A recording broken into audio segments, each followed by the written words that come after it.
Und damit hallo und herzlich willkommen zur NASCAR Euro Series 2025. Endlich heulen die V8-Motoren wieder auf und wir sind zu Gast auf dem Circuit Ricardo Tormo im spanischen Valencia.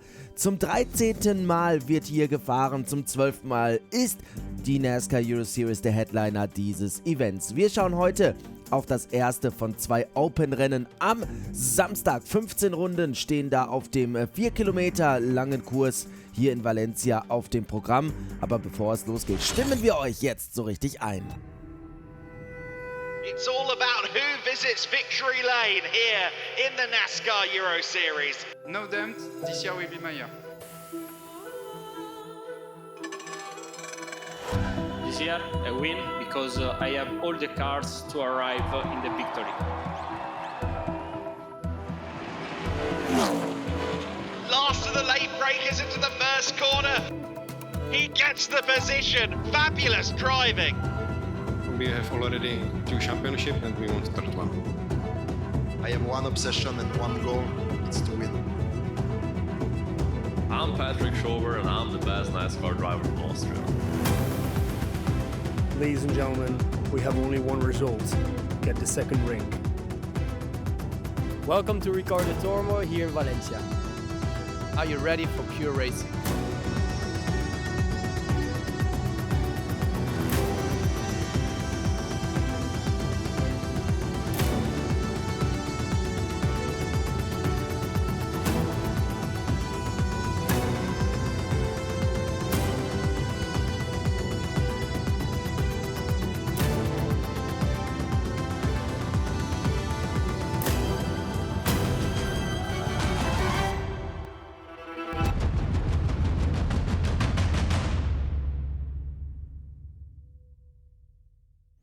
Ich hoffe, ihr habt genauso viel Bock wie ich auf die NASCAR Euro Series Open Runde 1 hier im spanischen Valencia. Der Pole-Sitter, das ist der Grieche Thomas Krassonis, der für PKK Sport in der Startnummer 13 die schnellste Rundenzeit im Qualifying in den Asphalt gebrannt hat.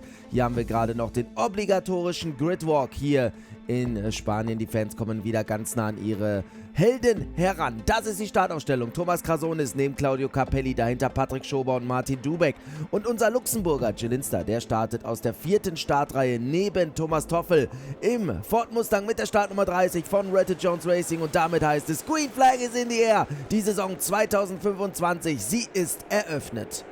Vorne an der Spitze auf der Außenbahn Claudio Remigio Capelli, der Italiener, gegen Thomas Krassonis. Und Jelinster haben wir da gerade schon in Neongelb gesehen mit der Startnummer 30 von Rette Jones Racing. Das US-amerikanische Team hat sich mit Hendricks Motorsport zusammengetan, um hier dieses Auto für Jelinster und seinen Teamkollegen Liam Hesemanns einzusetzen. Und Jelinster hat hier schon einige Positionen gut gemacht, liegt auf der 5. Position hinter Capelli, Krassonis, Schober und Dubek. Und dann hinter ihm haben wir Thomas Dombrowski, den Franzosen in der Startnummer 24. Das ist der Teamkollege von Thomas Krassonis bei PKK Sport. Jetzt sind wir hier onboard bei Jelinster in der Startnummer 30. Der versucht sich hier nach vorne zu arbeiten. Es war ein solides, aber nicht perfektes Qualifying für den Luxemburger. Aber hier hat er vielleicht eine Chance, eine weitere Position gut zu machen, wenn die sich da streiten. Patrick Schober kommt sehr weit raus in der Startnummer 3 von RDV Competition. Und Linster könnte da jetzt die Position gut machen auf der Außenbahn. Versucht das. Schafft es da sogar ein bisschen vor Patrick Schober zu kommen. Jetzt fehlt vielleicht etwas Schwung, aber Jelinster macht das wirklich perfekt. Und er scheint jetzt hier wirklich an Patrick Schober vorbeizugehen. So ist es. Er cleart ihn. Und damit hat er eine weitere Position gut gemacht. Ist schon auf P4 unterwegs. Der Luxemburger mit einer tollen Leistung hier zu Beginn dieses Rennens. Und jetzt liegt er hinter dem aktuellen Champion in der Open-Wertung. Hinter Martin Dubek aus der Tschechischen Republik. Und der Angriff, der kommt sofort. Jelinster saugt sich ran vor Turn 1. Da gibt es noch keine Möglichkeit. Verliert sogar ein bisschen Schwung. Und dann kommt vielleicht jetzt der Konter von Patrick Schober in Turn 2. Auf der Außenbahn, der Österreicher, der in der Slowakei lebt, in Spanien geboren worden ist. Und er versucht sich hier die 4. Position zurückzuerobern. Und das schafft er erst einmal auch. Linster verliert also diese 4. Position wieder an Patrick Schober, macht aber sofort die Tür zu, damit nicht noch Thomas Dąbrowski da durchrutschen kann. Und dahinter lauert dann schon Thomas Toffel. Aber Lindster wird alles geben, um Patrick Schober erneut zu knacken. Vorne weiterhin Claudio Capelli vor Thomas Krassonis, auf der 3 Martin Dubek und dann eben dieses Viererduell zwischen Schober, Lindster, Dąbrowski und Toffel und mittlerweile ist auch Melvin de Rood mit dabei, der Niederländer in der Startnummer 69. Der Angriffsversuch jetzt von Thomas Krassonis, da geht es um die Führung, da geht es um P1. Claudio Capelli hat schon 2 Open-Rennen in seiner Karriere gewonnen. Jetzt verliert er die 1. Position gegen den Griechen, der bisher noch nie in 7 Jahren in der Victory Lane der Euro-NASCAR stand. Und von hinten kommt Martin Dubek jetzt auch immer näher. Das ist ein Dreikampf um den Sieg hier in diesem Rennen. Und Jill Lindster ist jetzt dran an Claudio Capelli. Der hat Probleme mit den Bremsen, fällt immer weiter zurück in dieser Phase des Rennens.